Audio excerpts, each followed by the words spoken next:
Assalamualaikum warahmatullahi wabarakatuh. Alhamdulillah wa sallallahu wa sallam wa baraka ala Rasulillah Muhammad ibn Abdullah wa ala alihi wa sahbihi wa man walah. Alhamdulillah, malam hari ini kebahagiaan bagi saya untuk bisa bersanding dengan artis Korea.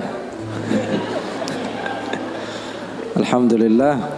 Mudah-mudahan Allah subhanahu wa ta'ala jadikan malam ini malam penuh dengan keberkahan, malam penuh dengan ilmu, malam penuh dengan amal, malam yang menjadikan kita semakin bertakwa kepada Allah subhanahu wa ta'ala. Ikhwani, ilmu yang banyak, akan tetapi kalau tidak diamalkan hasilnya adalah kosong. Ilmu yang banyak tapi amalnya tidak ada, hasilnya kok kosong. Akan tapi sebagian orang dia fokus kepada sedikit yang dia miliki dan dia istiqamah di dalam kebaikan tersebut, maka menghasilkan sesuatu yang bisa membuat dia bahagia di dunia dan di akhirat. Oleh karena itu pesan saya, apa yang telah disampaikan Al-Habib Muhammad barusan, banyak ilmu yang bisa kita ambil, banyak ilmu yang bisa kita gali, banyak ilmu yang bisa kita amalkan. Sedikit yang beliau katakan ambil, amalkan. Terkadang sebagian di antara kita kalau kebanyakan malah error. Betul atau tidak? Betul atau tidak? Makanya ada kaidah mengatakan apa? Ma la yudraku kulluh la yutraku julluh. Jadi pesan saya di pertemuan ini yang insyaallah mulia ini enggak usah panjang-panjang ya. Yang tadi aja kita ulang-ulang lagi. Kita ingat-ingat lagi, kita amalkan. Saya kira segitu saja dari saya.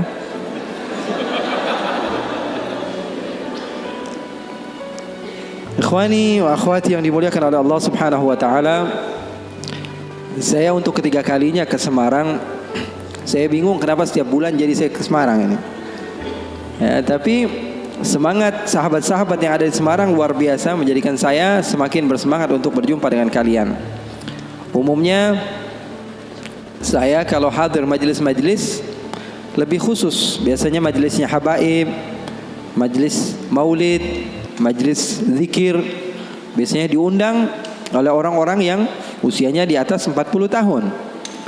Tapi alhamdulillah 2 tahun atau 3 tahun ke belakang berjumpa dengan Habib-Habib yang memang luar biasa hebat, seperti Habib Muhammad ini yang fashionnya Hollywood tapi hatinya Hadramaut.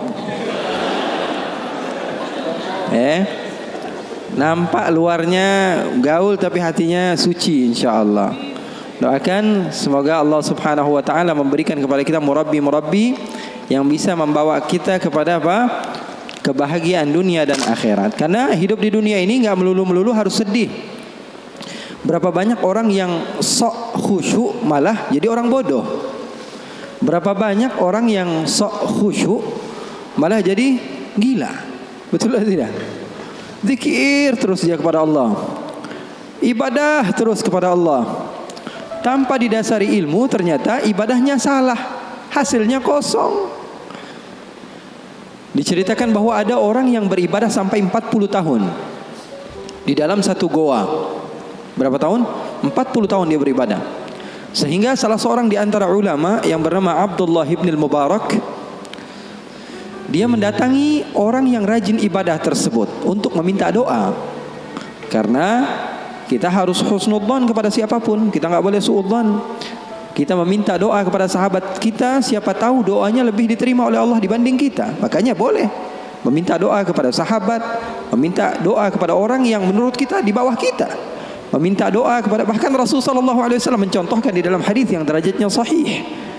Ketika Sayyidina Umar bin Khattab ingin pergi haji, apa kata Rasulullah? La tansana min du'aika ya ukhay. Ya wahai Umar, jangan lupa untuk mendoakan saya. Yang meminta doa siapa? Nabi besar Muhammad sallallahu alaihi wasallam. Kalau zaman sekarang orang bukan berlandaskan guru yang sampai bersambung ilmunya kepada Rasulullah, bersandar dia haddatsani Google, qala haddatsani YouTube, qala haddatsani Instagram, ya. Pengambilan riwayat ilmunya dari orang-orang yang enggak jelas. Dikit-dikit mengatakan, "Wah, kok minta doa sama orang lain, minta sendiri aja." memangnya Allah hanya mendengar dari sahabat kamu, bukan dari diri kamu? Rasulullah contoh tauladan yang baik, Nabi Muhammad saja minta doa daripada sahabat-sahabatnya, daripada Sayyiduna Umar bin Khattab. Oleh karena itu, seseorang yang bernama Abdullah bin al-Mubarak, ini dukun apa, Beb? Kok ini asapnya ke saya terus? Apa sunnah, Beb? Nah, ini boleh kita bahas juga, Beb, ini, Beb. Jadi terkadang sebagian orang mengira sesuatu yang aneh, ya, dan dia tidak mengetahui hal tersebut, itu adalah hal yang salah. Ikhwani, sesuatu yang kamu tidak ketahui tidak mesti itu tidak ada. Paham atau tidak? Itu catat itu. Jadikan selalu di otak pikiran kita, segala sesuatu yang tidak kamu ketahui tidak mesti itu tidak ada. Karena terkadang batas otak pikiran kita hanya sebatas apa yang kita ketahui. Contohnya, saya punya sahabat ini pernah ke Kuala Lumpur sekali doang, padahal ke Kuala Lumpur, ke Malaysia, itu juga transit dia, ya. Dia mau umrah, dia transit sebentar ke Kuala Lumpur, keluar 2 jam, kemudian dia masuk lagi, lalu pergi ke Jeddah. Saya kalau pergi ke Malaysia, karena dulu saya banyak kajian di Malaysia, baru sekitar 3 atau 4 tahun saya tinggalkan Malaysia, saya lebih banyak di sini, ya. Di Indonesia baru sekitar 3 atau 4 tahun. Saya juga, ya, dikontrak beberapa channel di Malaysia juga. Jadi ceramahnya sudah biasa bahasa Upin Ipin lah, ya. Bahasa Upin Ipin. Jadi sekarang berubah sedikit demi sedikit, makanya saya minta maaf kalau ada sebagian bahasa mungkin yang masih terkadang jatuh. Boleh lah, ya kan? Boleh kan? Boleh aja, ya. Ada sebagian bahasa mungkin sedikit jatuh, saya minta maaf. Kalau ada salah seorang di antara sahabat saya yang pernah ke Kuala Lumpur cuma 2 jam saja. Kalau saya pergi ke Malaysia, saya katakan saya ada kajian di mana? Di Melaka. Apa ucapan pertama yang dia ucapkan? Dia pasti akan bilang, Melaka itu jauh atau tidak dari Kuala Lumpur ya Habib?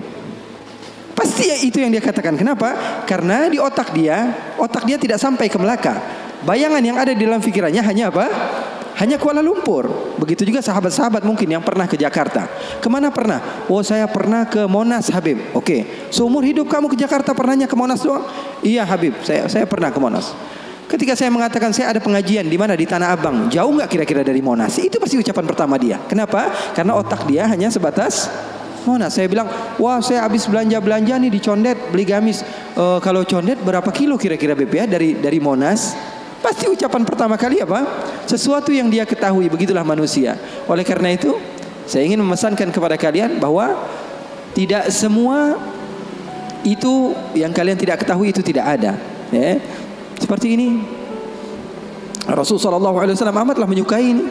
Rasulullah SAW di rumahnya, karena wewangian seperti ini, ya, wewangian seperti ini disukai oleh malaikat. Wewangian seperti ini disukai oleh malaikat. Rasulullah SAW mengajarkan kepada kita untuk apa?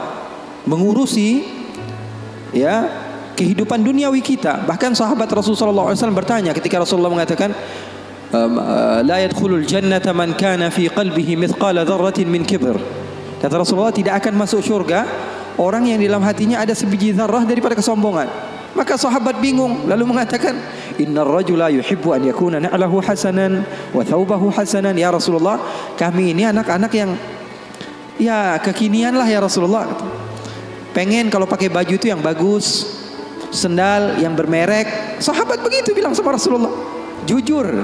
Maka Rasulullah SAW mengatakan, al-kibru batrul haq wa ghamtun nas. Kamu pakai baju yang bagus, penampilan yang bagus, itu bukan kesombongan, kata Rasulullah. Sombong itu apa?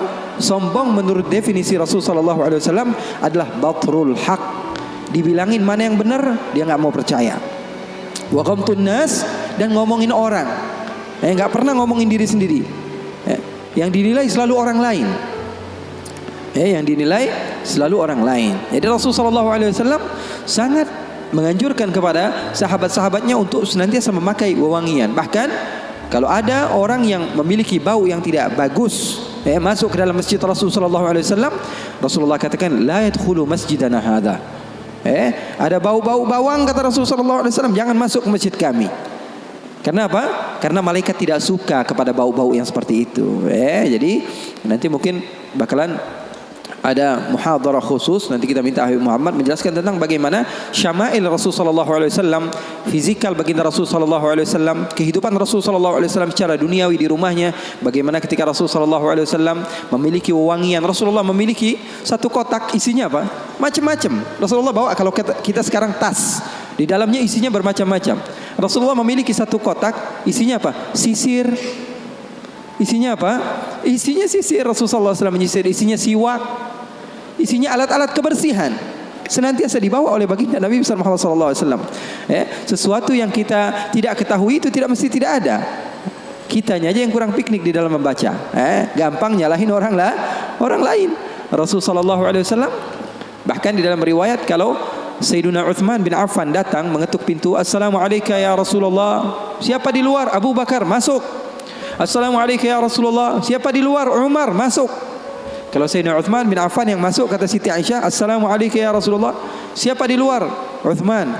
Uthman ya Rasulullah, kata Siti Aisyah. Suruh tunggu dulu di depan. Apa yang dilakukan oleh Rasulullah? Rasulullah masuk kamar, Rasulullah ambil sisir, Rasulullah ambil parfum, Rasulullah SAW pakai jubah yang terbaik yang Rasulullah SAW miliki. Lalu Rasulullah duduk dan mengatakan kepada Sayyidina Uthman, masuk kamu wahai Uthman. Siti Aisyah bingung.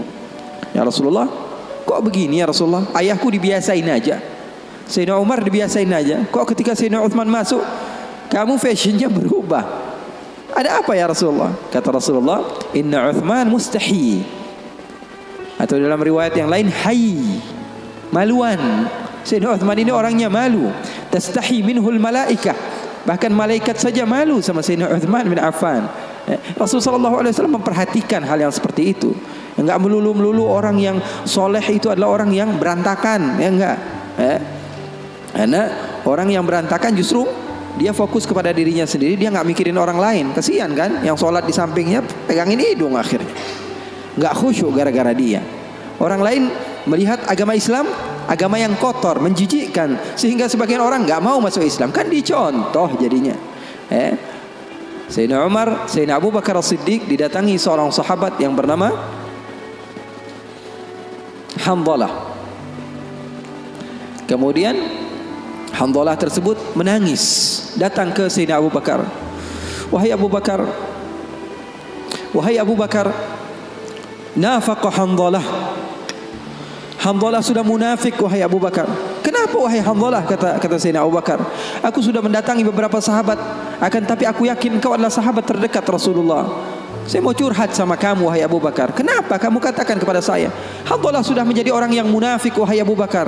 Apa ceritanya? Kata Sayyidina Abu Bakar, saya ini, kata Hanzalah, kalau lagi duduk sama Rasulullah, ikut kajian Rasulullah, majlis bersama Rasulullah, hati saya ini tentram, tenang sekali. Rasanya pengen banget jadi hamba yang soleh. Keluar dari majlis pengen menjadi hamba yang dekat dengan Allah. Tapi kalau sudah kumpul sama teman-teman, lupa semua itu. Kalau sudah megang handphone, serasa saya ini bukan hamba yang seperti yang saya inginkan tadi. Kalau saya sudah duduk di kafe sama sahabat-sahabat saya, seakan-akan saya ini bukan anak majelis lagi. Saya ini munafik. Kata Sayyidina Abu Bakar. Sayyidina Abu Bakar ngejawabnya apa? Dengan tangisan juga. Kalau begitu Abu Bakar juga munafik. Abu Bakar juga sama wahai Hanzalah, kata Sayyidina Abu Bakar. Kalau lagi di dekat Rasulullah rasanya pengen banget jadi hamba yang soleh. Kalau lagi di dekat Rasulullah SAW pengen menjadi hamba yang dekat dengan Allah. Tapi kalau sudah keluar, Abu Bakar juga begitu. Sayyidina Abu Bakar, apalagi kita. Terkadang kita dalam majelis saja otaknya di tempat lain. Maka kedua-duanya enggak berani memutuskan hukum. Datang ke Rasulullah dan Rasulullah memberikan jalan keluar. Kata Rasulullah SAW, sa'ah bisa'ah, kata Rasulullah.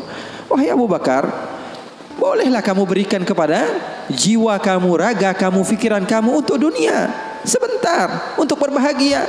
Agama Islam itu tidak mengekang kalian hanya untuk apa? Solat saja. Karena kalau di dalam Islam hanya solat saja, tentu orang yang solatnya lebih banyak, lebih mulia dibanding orang yang solatnya lebih sedikit.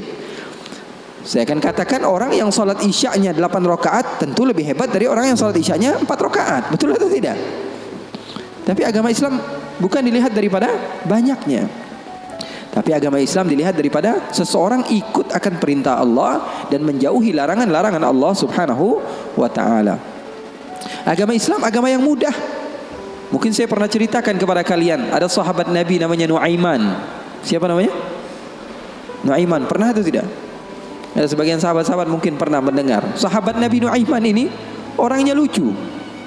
Nabi Muhammad SAW kalau sudah melihat wajahnya Nuaiman pasti tertawa. Didatangi beberapa sahabat, Rasulullah SAW melihat wajah Nuaiman, Rasulullah tersenyum. Jadi sahabat senang. Terkadang sahabat memaksa, Nuaiman datangi majlisnya Rasulullah supaya Rasulullah tersenyum. Hidup Rasulullah SAW enggak melulu khusyuk begitu, enggak. Rasulullah sering tertawa, tersenyum. Bahkan ketika Rasulullah SAW pernah suatu saat Rasulullah sedang menyendiri, keluar dari rumahnya, duduk sendirian. Datang Sayyidina Abu Bakar. Assalamualaikum ya Rasulullah. Di depan ada seseorang hamba sahaya Rasulullah namanya Anjashah Al-Abdul Aswad. Hamba sahaya Rasulullah, orang hitam. Kalau Rasulullah SAW lagi nggak di rumah, biasanya dia yang jagain Rasulullah.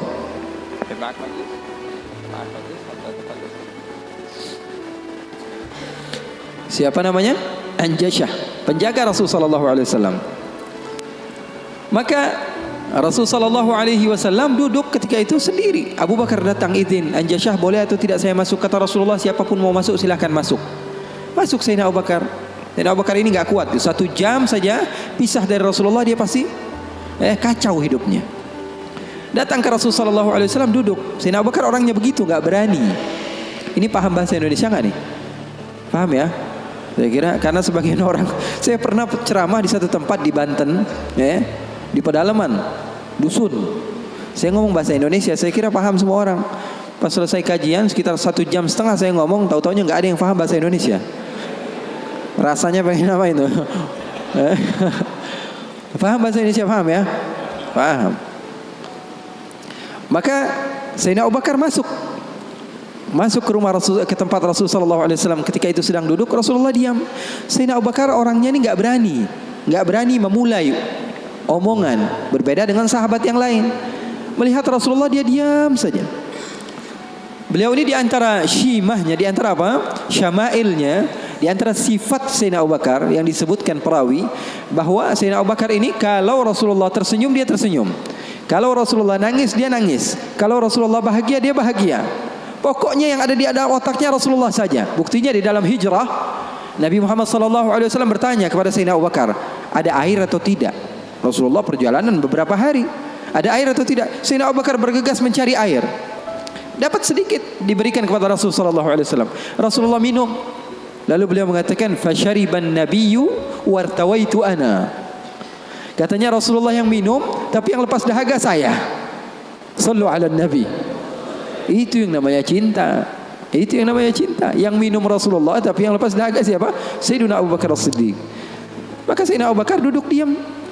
Rasulullah nggak ngomong, dia nggak ngomong. Al-Abdul Aswad tadi, Anjashah, hamba sahaya Rasulullah SAW, ngeliatin aja. Rasulullahnya diam, Abu Bakarnya diam. Nggak ada suara sama sekali. Sering saya juga begitu kalau sama santri-santri, murid-murid begitu. Sayanya diam, murid saya diam. Saya megang handphone, dia megang handphone. Rasulullah SAW diam, Sayyidina Abu Bakar diam. Sayyidina Umar datang, Assalamualaikum ya Rasulullah. Waalaikumsalam. Kata Rasulullah SAW, masuk duduk Sayyidina Umar. Sayyidina Umar ini orangnya nggak bisa diam. Beda sama Sayyidina Abu Bakar As-Siddiq. Duduk sebentar, 5 menit, Rasulullah diam, Abu Bakar diam. 10 menit, 15 menit masih diam. Lalu Sayyidina Umar memberanikan untuk membuka pembicaraan. Dia katakan, ya Rasulullah, iya ya Umar, saya mau tanya ya Rasulullah, mau cerita, mau curhat ya Rasulullah. Silahkan wahai Umar. Saya punya istri di rumah ya Rasulullah. Ceritanya istri, udah dikasih uang belanja masih kurang aja. Sudah dicukupi keperluannya masih saja marah-marah. Nah, itu orang yang udah punya istri ya, nggak punya istri kesian deh lo. Jangan senyum-senyum ya, semuanya yang ngerasa. Sayyidina Umar bin Khattab dia mengatakan apa? Ya Rasulullah, saya punya istri di rumah ya Rasulullah. Sudah saya kasih uang masih kekurangan saja ya Rasulullah. Sudah saya cukupi keperluannya masih saja ya Rasulullah. Cerita panjang lebar tentang istrinya kepada Rasulullah SAW. Serius ini Sayyidina Umar. Rasulullah ketika mendengar Sayyidina Umar mengatakan hal yang sedemikian rupa, Rasulullah tertawa. Rasulullah tertawa. Yang tadinya Rasulullah SAW sedang bersedih, sedang sumpah, sedang boring. Rasulullah SAW tertawa. Sayyidina Abu Bakar tertawa juga. Sayyidina Abu Bakar tertawa, Rasulullah tertawa. Sayyidina Umar bingung. Saya lagi cerita sedih kok malah ketawa semua. Ya Abu Bakar, kalau kamu tertawa saya tahu karena Rasulullah tertawa. Rasulullah tidak tertawa kecuali engkau tertawa. Lalu engkau ya Rasulullah, kenapa kok kau tertawa ya Rasul? Kata Rasulullah apa? Saya ini dari tadi menyendiri di sini gara-gara sumpek. Kenapa?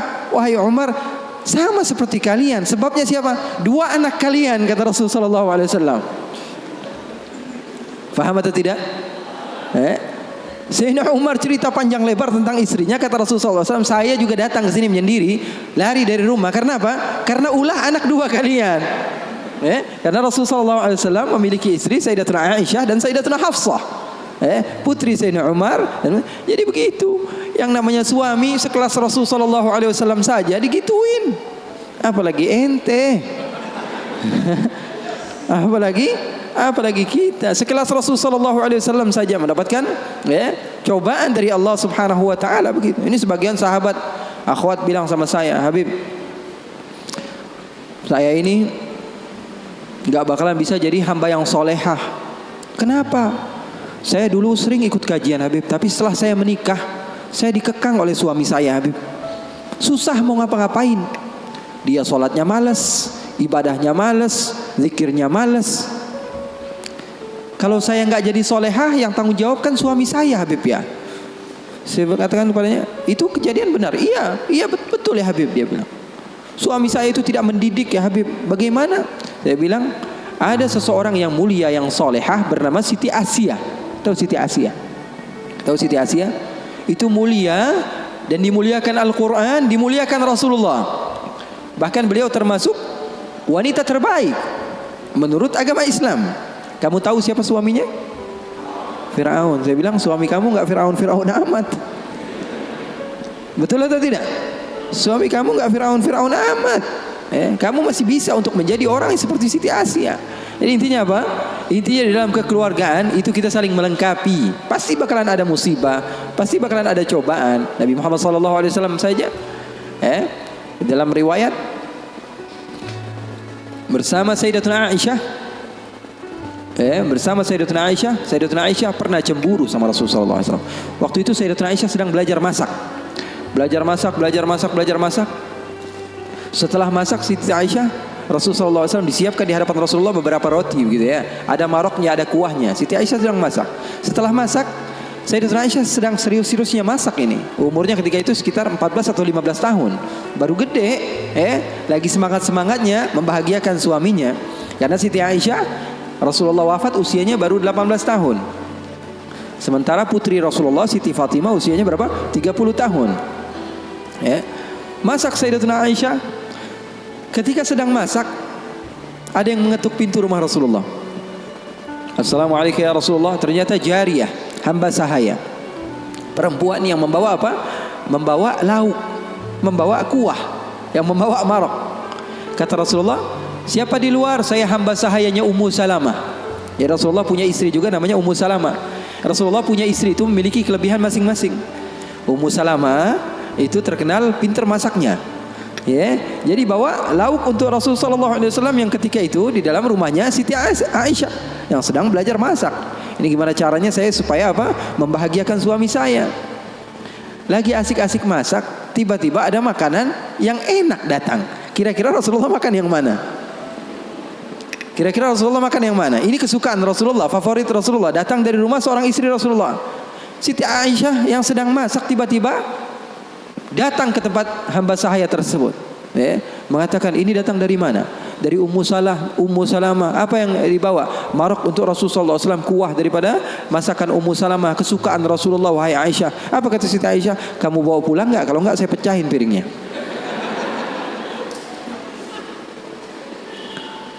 Yang jadi masalah di hadapan beliau Siti Aisyah ketika itu ada Rasulullah. Kalau ngomongnya hanya berdua saja mungkin biasa, tapi cewek tuh lihat tuh bahayanya cewek. Inna kaidakunna azim, kata Allah. Sesungguhnya tipu daya muslihat perempuan itu azim. Allah yang bilang. Sementara muslihatnya syaitan kata Allah Subhanahu wa taala dhaif, lemah. Di dalam Al-Qur'an kalian baca, betul belum? Setan Allah Subhanahu wa taala sifatkan tipu muslihatnya itu sangatlah lemah, tipu dayanya. Tapi kalau perempuan, inna kaidakunna azim, kata Allah Subhanahu wa taala. Bukan berarti bahwa perempuan itu begini dan begitu, enggak. Memang udah bawaannya begitu. Begitu. Makanya orang yang paling sabar dengan istrinya pahalanya paling besar. Orang yang paling bukan curhat ini ya.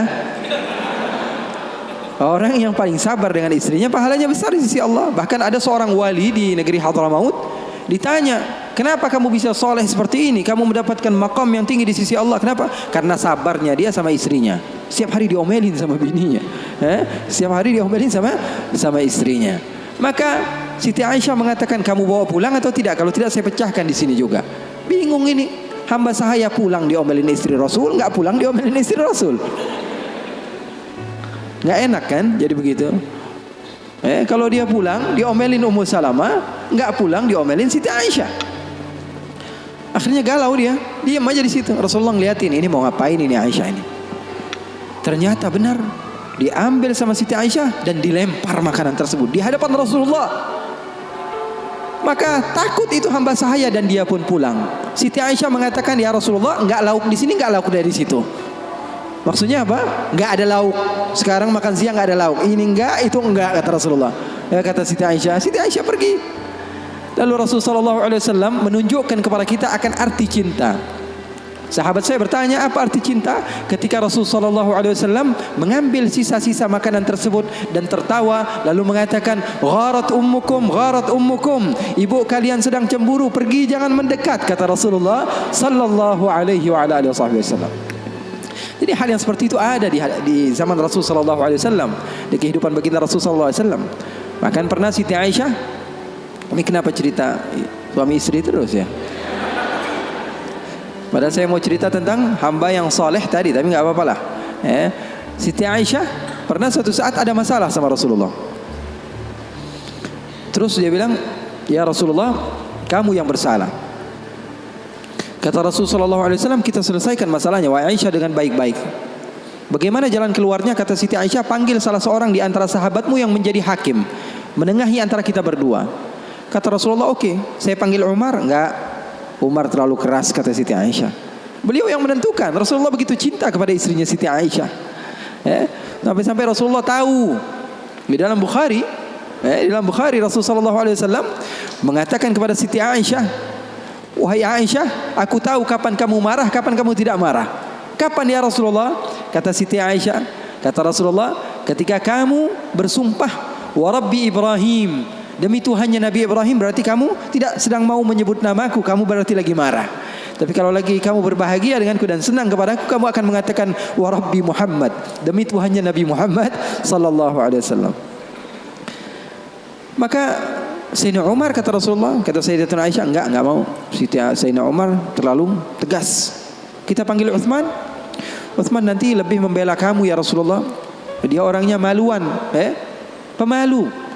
Kata Rasulullah, kalau begitu Sayyidina Ali bin Abi Thalib, kalau itu sih pasti menang Rasulullah, sepupunya Rasulullah, mantunya Rasulullah. Terus siapa yang kamu mau? Abu Bakar? Abu Bakar sepertinya lebih cocok ya Rasulullah. Kata Siti Aisyah, Abu Bakar sepertinya lebih cocok, bapaknya. Akhirnya kata Rasulullah, oke, kita panggil Sayyidina Abu Bakar. Dipanggil Sayyidina Abu Bakar. Bingung Sayyidina Abu Bakar. Sayyidina Abu Bakar sudah tahu ini pasti kerja ulah Siti Aisyah ini. Kenapa saya dipanggil Rasulullah SAW? Datang Sayyidina Abu Bakar mengatakan kepada Rasulullah SAW, ada apa ya Rasulullah? Kata Rasulullah, saya sedang ada masalah dengan Siti Aisyah, dengan Aisyah. Saya ingin diselesaikan dengan baik-baik. Kamu menjadi penengah. Kamu bukan sahabat saya, bukan murid saya, dan kamu bukan sebagai ayah daripada Aisyah, tapi kamu sebagai hakim yang bijak, yang memisah, yang menyelesaikan masalah kami berdua. Oke, kata Sayyidina Abu Bakar. Duduk Sayyidina Abu Bakar. Ditanya sama Rasulullah SAW, ayo Abu Bakar mulai. Sayyidina Abu Bakar mulai. Kata Sayyidina Abu Bakar, saya mau tahu asal usul masalahnya ini dari mana. Belum sempat Rasulullah SAW menjawab, Sayyidatuna Aisyah sudah mengatakan, yang salah dia bukan saya. Sayyidatuna Aisyah enggak mau menyebut nama Rasulullah, yang salah dia, kata Sayyidatuna Aisyah. Marah Sayyidina Abu Bakar, berdiri mau dipukul Sayyidatuna Aisyah. Kurang ajar kamu sama Rasulullah. ketika mau dipukul Siti Aisyah, apa yang beliau lakukan? Beliau kembali kepada Rasul sallallahu alaihi wasallam dan berlindung kepada Rasul sallallahu alaihi wasallam. Di belakang Rasul sallallahu alaihi wasallam. Lalu Rasul sallallahu alaihi wasallam memegang tangan Sayyidina Abu Bakar yang mau memukul Siti Aisyah dan mengatakan, "Wahai Abu Bakar, kalau mau main kekerasan bukan di sini tempatnya. Dia adalah istri saya." Keren enggak Rasulullah? Maka Sayyidina Abu Bakar malu dan keluar dari rumah Rasul sallallahu alaihi wasallam. Siti Aisyah memeluk Rasul sallallahu alaihi wasallam. Ini Nuaiman, sahabat Nabi. Dia pernah bawain Rasulullah madu. Dikasih Rasul sallallahu alaihi wasallam madu. Setelah diberikan kepada Rasulullah, Rasulullah makan, mengajak beberapa sahabat untuk makan bersama Nuaiman. Ini disebutkan di dalam kitab Usdul Ghabah, fi tamyiz sahabah, Ibn al-Athir. Apa? Diberikan madu kepada siapa? Kepada Rasulullah SAW. Rasulullah ambil madunya, diberikan kepada sahabat-sahabat Rasulullah SAW. Setelah dimakan oleh Rasulullah SAW, tiba-tiba Nuaiman datang bersama seorang pria. Lalu Rasulullah bertanya kepada Nuaiman, siapa dia? Kata Nuaiman, ini penjual madunya ya Rasulullah. Maksud kamu? Saya tadi niatnya mau beliin Rasulullah tapi nggak ada uangnya. Maksudnya Rasulullah yang bayar. Rasulullah sudah habiskan madunya dan Rasulullah SAW disuruh bayar sama Nuaiman. Lalu Rasulullah SAW bertanya kepada Nuaiman, Nuaiman, kamu berani sekali sama saya, kata Rasulullah. Oh, kamu berani sekali. Apa kata Nuaiman? Saya jujur ya Rasulullah, saya nggak pernah melihat ada satu baju baru yang datang di kota Madinah atau makanan baru kecuali saya berharap saya adalah orang yang pertama menunjukkannya kepadamu dan memberikannya kepadamu ya Rasulullah.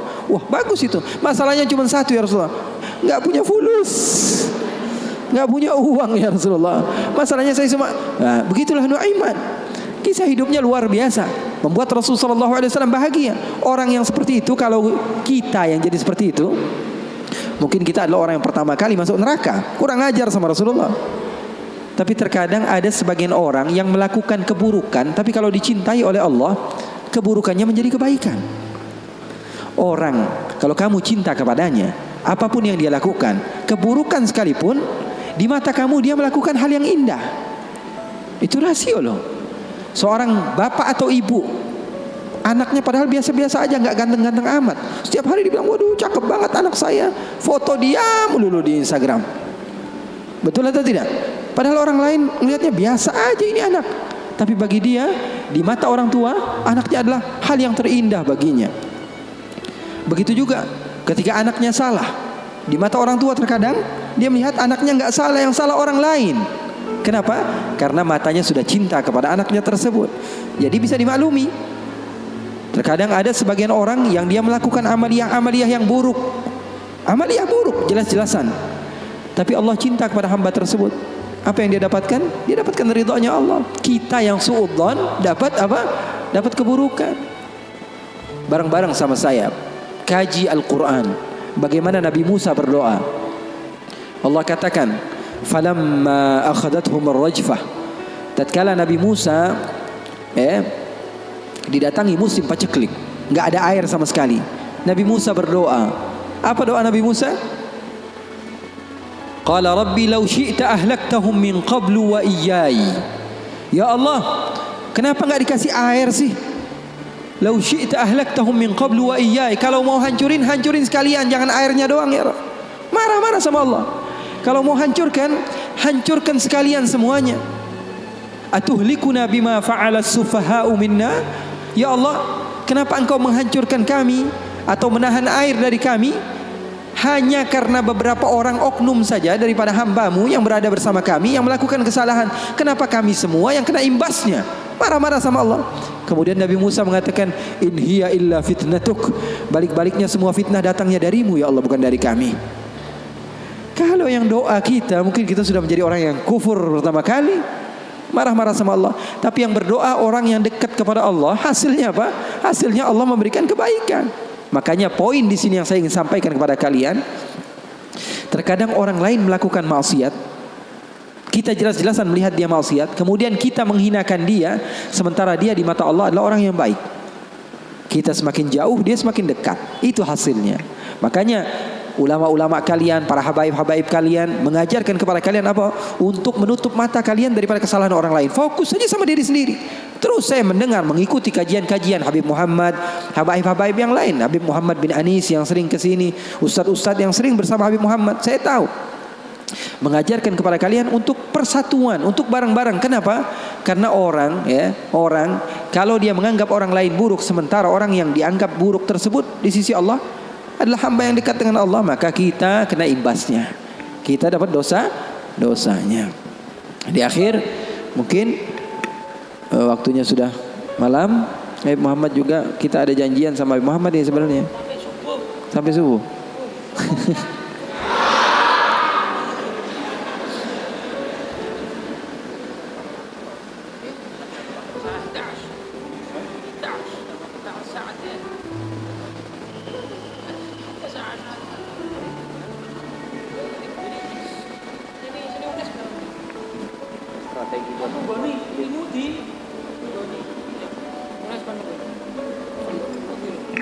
Itu strategi sebenarnya biar bisa minum kopi.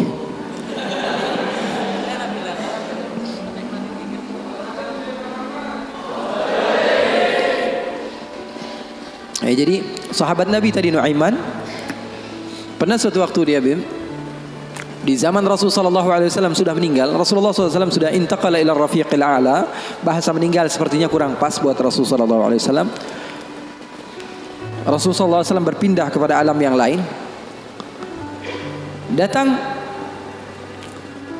Rasulullah SAW di zaman Sayyidina Uthman bin Affan. Nuaiman duduk di depan masjid Rasulullah SAW. Rasulullah sudah nggak ada. Nuaiman sumpek. Biasanya Rasulullah SAW dimainin sama dia. Ini duduk di masjidnya Rasulullah SAW. Nggak ada kerjaan dia. Dia ambil batu, dia lempar, ngeliatin orang yang bolak balik sana. Kalau kata orang Malaysia, pusing sana, pusing sini, balik sana, balik sini. Nuaiman melihat ada orang yang buta, orang yang nggak bisa melihat, pegang tongkat. Jalan, dia pusing sana, pusing sini, balik sana, balik sini. Nuaiman, saya lagi sumpek, ini orang bikin tambah sumpek. Dipanggil sama Nuaiman, buta, kemari kamu. Ini Nuaiman nggak bisa ngelihat orang kecuali dikerjain. Itu Nuaiman, nggak bisa ngelihat orang kecuali kerjain. Tapi dia dicintai oleh Allah. Susah kan? Kalau Allah udah cinta, makanya cari cinta Allah, bukan cari surganya Allah. Cari ridha Allah, jangan cari surganya Allah. Surga itu makhluk, tapi ridhanya Allah, cintanya Allah itu yang paling mahal. Nuaiman akhirnya dipanggil buta, buta kamu kemari. Kenapa kata si buta? Saya ini pusing, saya lagi sumpek, ngelihat kamu tambah sumpek, kata Nuaiman. Saya ini bukan mau bikin sumpek orang, kata si buta. Lalu apa yang kamu ingin lakukan? Saya ini dari tadi cari toilet, saya kebelet, kata si buta. Saya bersama anak saya yang biasa membawa saya, tapi anak saya sekarang sedang pergi ke pasar, saya tidak tahu di mana dia. Saya sudah nggak kuat, kata Nuaiman. Oh, kamu cari toilet, bilang dari tadi, nanti saya bantu, kata Nuaiman. Dipegang tangannya sama Nuaiman. Ini mau balas dendam ini Nuaiman. Ini dipegang tangannya, dibawa kemana? Ke masjidnya Rasulullah Sallallahu Alaihi Wasallam. Dulu masjid nggak ada toiletnya, beda sama sekarang. Sekarang orang ke rest area yang lihat ada masjidnya nggak? Ada. Mau ngapain? Mau sholat duha? Bukan, cari toiletnya. Nah, orang zaman sekarang kan begitu. Maka Nuaiman memegang tangan si buta, dibawa ke masjidnya Rasulullah. Kira-kira sudah dekat mihrab, di samping, di depan, katanya, oh ini toiletnya. Kamu mau ngapain? Terserah kamu di sini. Apakah sudah tidak ada orang di belakang saya? Tidak ada, sudah aman tempatnya. Nuaiman kabur udah nggak ngurusin lagi udah. Orang lagi sholat banyak, sahabat-sahabat tabi'in lagi pada sholat. Ini tiba-tiba di depan, bayangin di depan situ ada yang buka celana. Yang lagi sholat, mereka mempercepat sholatnya lalu maju ke depan, ingin dipukul ini orang. Ternyata ketika dilihat, wah buta ternyata. Kenapa kamu berani buang air kecil di masjidnya Rasulullah? Awa masjidi Rasulullah. Apakah ini masjidnya Rasulullah? Iya, ini masjidnya Rasulullah. Inna lillahi wa inna ilaihi raji'un. Kata siapa? Si buta ini. Tadi saya cari-cari toilet, tiba-tiba saya berjumpa dengan orang yang sepertinya orang baik. Dari tutur bicaranya adalah orang baik. Dia katakan ini adalah toilet, tempat buang air kecil. Kata sahabat-sahabat, pasti ulahnya Nuaiman. Karena semua sudah tahu, sudah ini kerjaan Nuaiman, gak ada selain dia. Maka siapa kata si buta? Nuaiman. Oh, kurang ajar Nuaiman. Saya nadar, saya tidak keluar dari kota Madinah, pulang ke kampung saya sebelum saya pukul Nuaiman dengan tongkat saya. Buta ini sudah begitu marah. Akhirnya dia keluar dari masjid, dia cari-cari. Dia pusing sana, pusing sini, lari sana, lari sini. Dia cari di mana yang namanya Nuaiman. Tanya ke sana, tanya kemari. Tahu nggak Nuaiman? Oh, Nuaiman kalau dicari nggak bakalan ketemu. Sebagaimana. Ya? Tiba-tiba dia sudah capek, ini si buta. Nuaiman datang. Nuaiman tanya, nakkar sautu. Dia rubah suaranya. Buta, lagi ngapain sendirian di sini? Dia bilang, saya lagi sumpek ini. Sumpek kenapa? Saya ditipu sama orang. Siapa namanya? Nuaiman. Terus kamu mau ngapain sekarang? Saya mau balas dendam. Oh, sini saya antar kamu kepada Nuaiman. Padahal yang ngomong siapa? Nuaiman.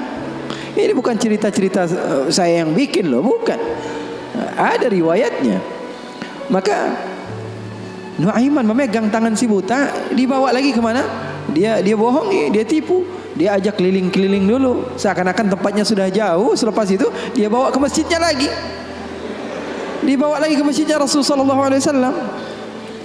Didekatkan kepada mihrab. Ketika itu Khalifatul Rasulullah Sayyiduna Uthman bin Affan, Amirul Mukminin, sedang salat. Sayyidina Uthman, jangan kalian tanya khusyuknya di dalam salat. Bahkan beliau terbunuh ketika sedang membaca Al-Quran, zikir kepada Allah Subhanahu Wa Taala.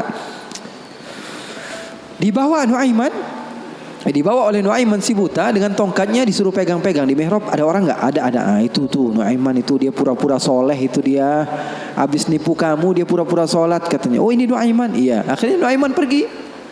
Nuaimannya pergi. Buta ambil apa? Tongkatnya, dia pukul Sayyidina Uthman bin Affan. Sekencang-kencangnya dari belakang orang-orang, para sahabat, para tabi'in, mereka teriak, "Qutila Amirul Mukminin." Ada musuh yang mau bunuh Amirul Mukminin. Semua menyerbu. Ternyata dia lagi. Baru sekitar setengah jam yang lalu dia buang air kecil di sini. Sekarang sudah pukul Sayyidina Uthman bin Affan. Akhirnya semua orang bingung. Dia bilang, kenapa kamu pukul Amirul Mukminin? Katanya gemeter dia. Saya pukul tadi barusan Amirul Mukminin. Saya ditipu sama orang. Orang bilang itu adalah Nuaiman. Kata si buta, demi Allah, semenjak sekarang saya tidak akan pernah percaya lagi sama manusia. Jadi hal-hal yang seperti itu ada. Bahkan di zaman Rasulullah sallallahu alaihi wasallam diriwayatkan beberapa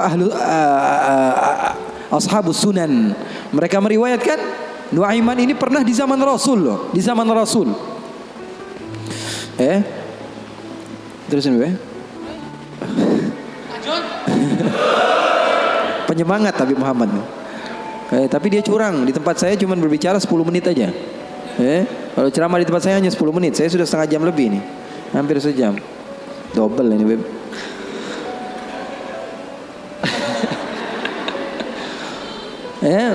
Nuaiman di zaman Rasulullah SAW, Sayyidina Abu Bakar ini banyak rihlah, banyak pergi kemana-mana, pergi ke Syam untuk berdagang, berbisnis. Suatu saat Sayyidina Abu Bakar datang ke Rasulullah mengatakan, ya Rasulullah, saya mau izin. Izin apa wahai Abu Bakar? Saya mau ajak Nuaiman ini ikut saya berbisnis ke negeri Syam, ke luar negeri ini, bikin paspor Nuaiman. Keren, ke daerah lain, ke Syam. Kata Rasulullah, ya sudah, bawa saja Nuaiman, gak apa-apa. Sahabat Nabi izin dulu sama Rasulullah. Dibawa Nuaiman. Dibawa Nuaiman bersama beberapa orang yang ikut. Biasa Sayyidina Abu Bakar kalau berbisnis, berdagang ke negeri Syam, dia bawa rombongan yang banyak. Di antaranya tadi Nuaiman. Nuaiman dibawa.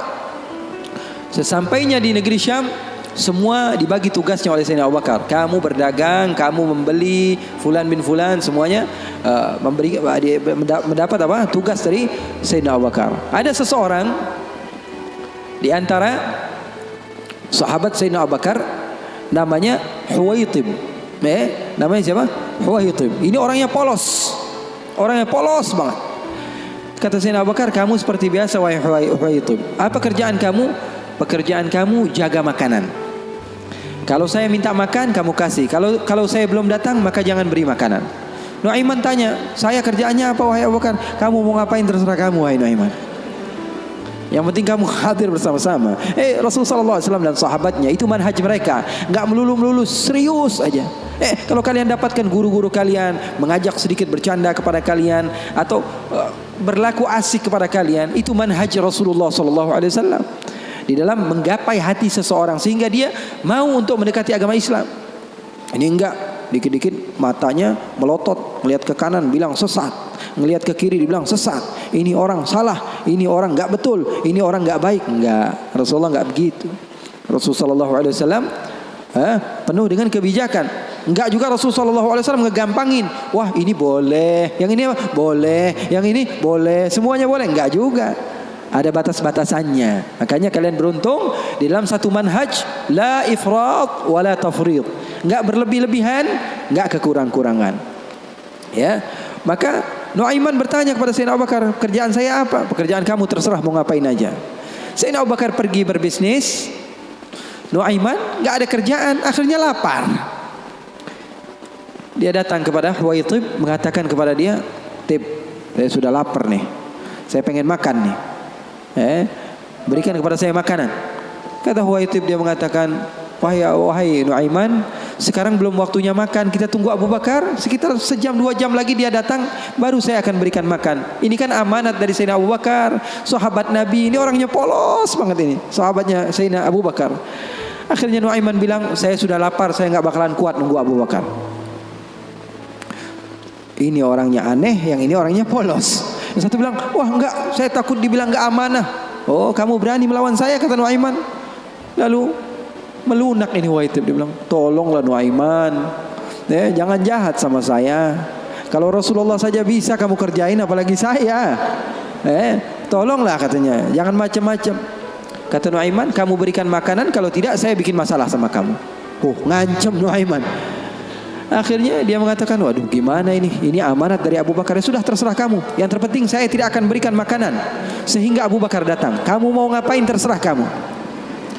Akhirnya Nuaiman bilang, wah nantang saya, kata Nuaiman.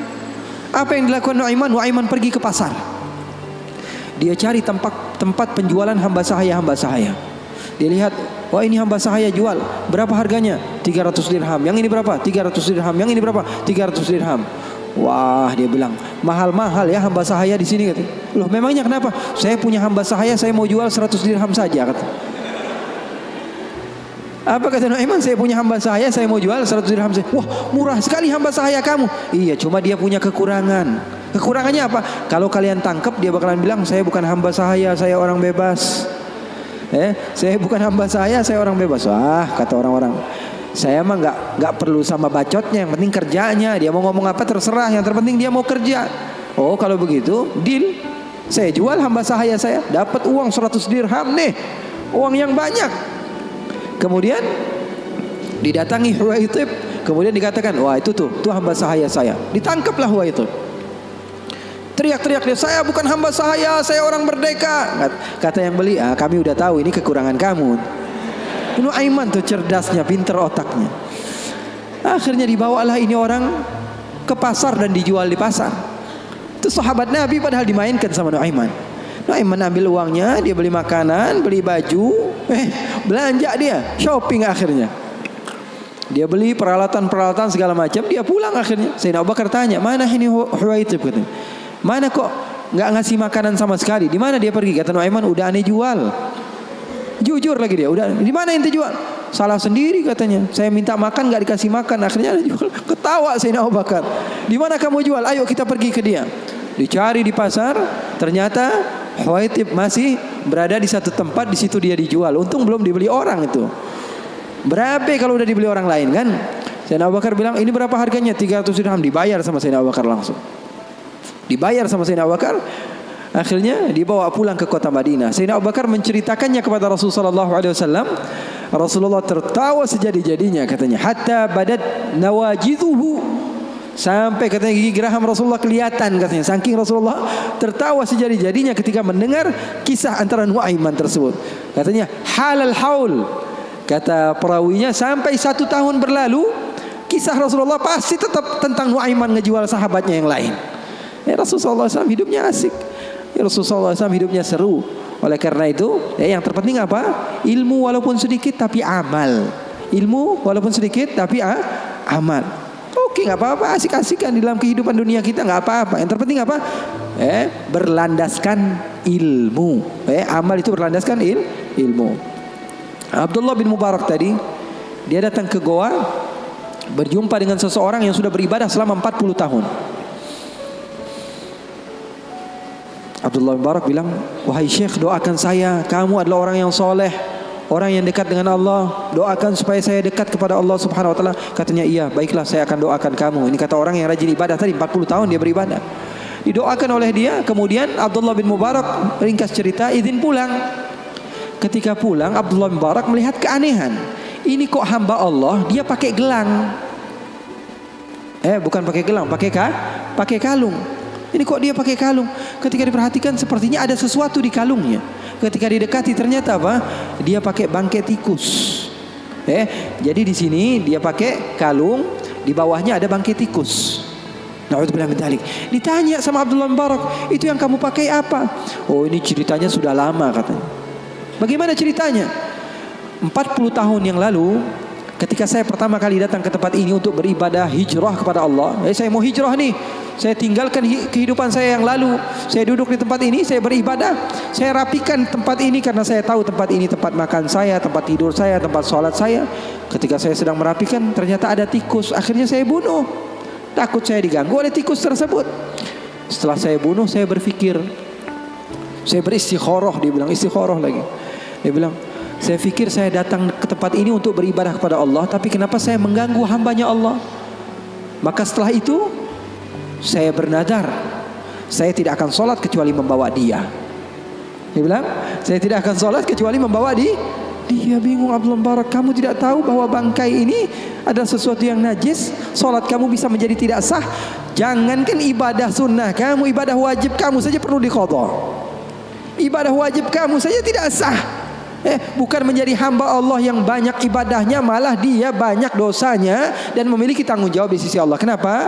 Alasannya karena nggak punya ilmu. Mau banyak-banyak hasil tapi ilmu nggak ada.